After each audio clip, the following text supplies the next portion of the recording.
সময় ছিল এক রাজা, রাজ্য ছিল ধনী, শক্তিশালী।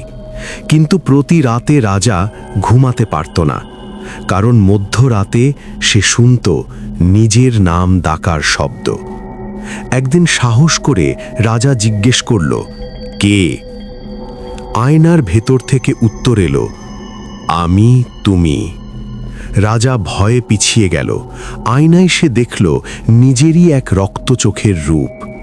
সেই ছায়া বলল, যে অন্যায় করেছ তার দাম দিতে এসেছি।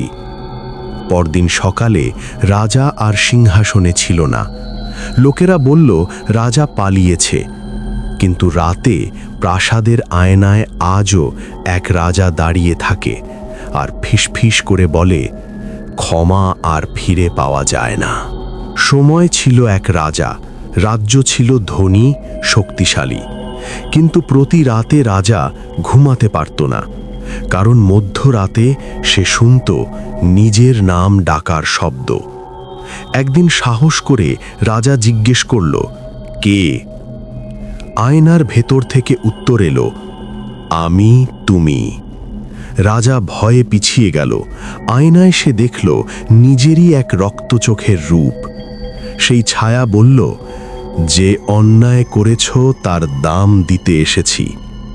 পরদিন সকালে রাজা আর সিংহাসনে ছিল না।